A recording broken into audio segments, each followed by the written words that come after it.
बेटा अगर एक क्यूब में जो 12 एजेस हैं, अगर सभी में एक एक रेजिस्टेंस आर लगा दिया जाए और ऐसे क्यूब का फॉर्मेशन किया जाए, तो क्या रेजिस्टेंस होगा इसके एज में, ये पॉइंट, क्या रेजिस्टेंस होगा इसके फेस डायगोनल में, ये पॉइंट इसके अबाउट, और क्या रेजिस्टेंस होना चाहिए इफेक्टिव बॉडी डायगोनल यानी कि यहां और यहां के बीच में। बड़ा हॉन्टिंग सवाल है और एचसी वर्मा सर ने भी अपनी किताब में इसको डाला हुआ है। बोला कि यार क्यूब ले लो, हर साइड का रेजिस्टेंस आप आर ले लो और मेरे को बताओ ये जो पॉइंट है और ये जो पॉइंट है इसके बीच कितना आर इक्विवेलेंट है। 20-25 मिनट लग जाते हैं सॉल्व करने में, लेकिन नीट में आ गया तो इतना टाइम आपके पास होगा नहीं। आओ बताता हूं एक जीजी ट्रिक जिससे आपको ये तीनों फॉर्मूले बड़ी आसानी से याद हो जाएंगे। सबसे पहले देखिए, एक है एज वाला केस, यानी कि ये वाला और ये वाला पॉइंट, उसके बीच में बैटरी लगी हुई है, इसको बेटा हम लोग एज कहते हैं।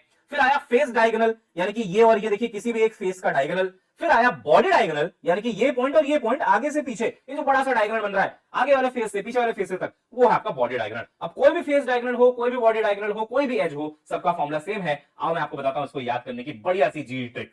देखिए बेटा, सबसे पहले आपको एक सेंटेंस याद रखना है, electric formula for box relatable है ना, तो इलेक्ट्रिक का ई लिख देना, फॉर्मूला का एफ लिख देना, बॉक्स का बी लिख देना। अब आपके लिए इसका मतलब है एज, है ना, एज के अबाउट आंसर। एफ का मतलब है बेटा फेस डायगोनल का आंसर और बी का मतलब है बॉडी डायगोनल का आंसर। तो याद किस क्रम में रखना है, इलेक्ट्रिक फॉर्मूला फॉर बॉक्स, पहले ई आएगा, एफ आएगा, फिर बी आएगा। अब ई के डिनोमिनेटर में देखो, आर तो यार सब में कॉमन है, आर के टर्म्स में ही आंसर आना है, तो आर तो सब में लिख दिया मैंने, एक न्यूमरेटर है एक डिनोमिनेटर है।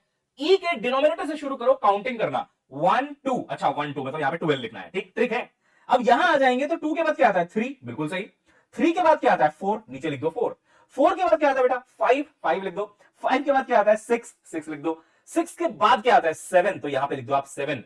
बिलीव मी और नॉट, आपका तीनों फॉर्मूला बनके तैयार है, यानी कि 7/12 होगा आंसर। अगर आपको एज के अबाउट पूछा जाए तो 7/12 आर है इसका आर इक्विवेलेंट, आप देख रहे हैं। और अगर आपसे पूछा जाए फेस के अबाउट, फेस डायगोनल, तो 3/4, बॉडी डायगोनल 5/6। जो एचसी वर्मा सर के बुक में क्वेश्चन है बेटा, उसमें बोला गया है बॉडी डायगोनल, देखो ये आगे और ये पीछे वाला फेस, बॉडी डायगोनल, इसका आंसर है मेरे बच्चों 5/6 आर। तो अगर ये बॉक्स वाला क्वेश्चन आ गया तो डर नहीं लगना चाहिए, क्योंकि बहुत बढ़िया तरीके से आपको मैंने तीनों के तीनों फॉर्मूले याद करा दिए विद ट्रिक।